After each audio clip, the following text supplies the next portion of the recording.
ఎవరో జ్వాలను రగిలిస్తే దానికి మరెవరో బలయ్యారన్న చందంగా తెలంగాణ మాజీ గవర్నర్ తమిళసై సౌందరరాజన్ రగిల్చిన చిచ్చుకు బీఆర్ఎస్ ఎమ్మెల్సీ అభ్యర్థులే కాదు కాంగ్రెస్ నామినేటెడ్ ఎమ్మెల్సీలు కూడా బక్రాలైపోయారు. సుప్రీంకోర్టు తాజా ఉత్తర్వులతో ప్రొఫెసర్ కోదండరాంతో పాటుగా అమీర్ అలీ ఖాన్ తమ పదవులను కోల్పోయే పరిస్థితి ఏర్పడింది. దీనంతటికీ మూల కారణం మాజీ గవర్నర్ అనాలోచిత నిర్ణయమే.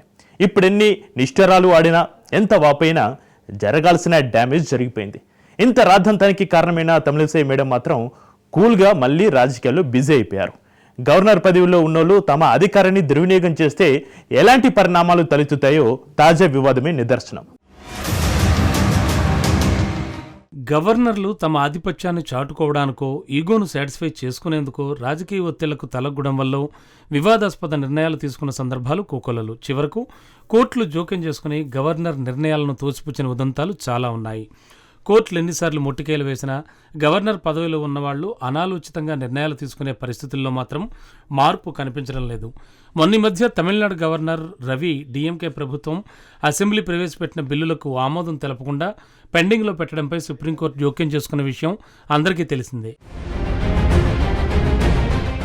గవర్నర్లు తమ అధికారాన్ని దుర్వినియోగం చేయడంపై సుప్రీంకోర్టు మండిపడుతోంది. ఈ వ్యవహారం సద్దు మణగక ముందే తాజాగా తెలంగాణ మాజీ governor Tamilisai Soundararajan BRS MLC అభ్యర్థుల పేర్లను ఖరారు చేయకుండా తిరస్కరించిన నిర్ణయాన్ని తోసిపుచ్చుతూ ఉత్తర్వులు జారీ చేయడంతో కొత్త రచ్చ మొదలైంది. కేసీఆర్ ముఖ్యమంత్రిగా ఉన్నప్పుడు బీఆర్ఎస్ తరపున గవర్నర్ కోటా ఎమ్మెల్సీ పదవుల కోసం దాసోజు శ్రవణ్తో పాటు సత్యనారాయణ పేర్లను ఖరారు చేసి వాటిపై ఆమోదముద్ర వేసేందుకు గవర్నర్కు పంపించారు. కానీ కేసీఆర్ ప్రభుత్వంలో కోల్డ్ వార్ కారణంగా అప్పటి గవర్నర్ తమిళసై ఆ రెండు పేర్లతో కూడిన బీఆర్ఎస్ అభ్యర్థుల జాబితాను తిరస్కరిస్తూ తిప్పి పంపించారు.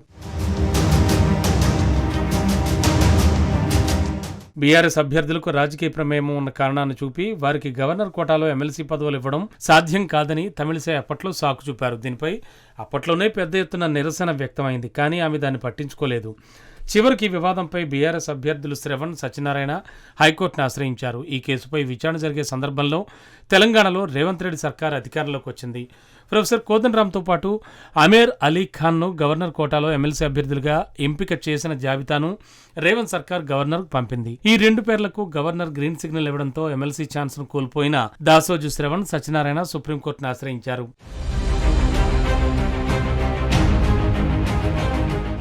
సుప్రీంకోర్టు తాజాగా ఇచ్చిన ఉత్తర్వుల్లో గవర్నర్ కోటాలో ప్రొఫెసర్ కోదండరాం, అమీర్ అలీ ఖాన్ నియామకం చెల్లదని ఉత్తర్వులు జారీ చేసింది. దీంతో ఇప్పుడు కాంగ్రెస్ తరపున నామినేట్ అయిన వీళ్ళిద్దరూ కూడా ఎమ్మెల్సీ పదవులు కోల్పోయే పరిస్థితి ఉత్పన్నమైంది. ఈ పరిణామాలను తమకు లభించిన విజయంగా దాసో శ్రవణ్ అభివర్ణించారు. ఈ మొత్తం ఎపిసోడ్ చూశాక మాజీ గవర్నర్ ఎంతో అనాలోచిత నిర్ణయం తీసుకున్నారో, అది ఎన్ని అయోమయాలకు కారణమైందో అర్థమవుతోంది.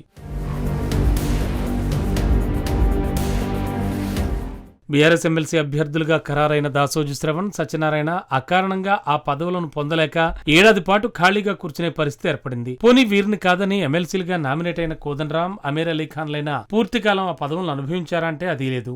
వీళ్ళిద్దరు ఎమ్మెల్సీ పదవులు కూడా అర్ధాంతరంగా ఊడిపోయాయి.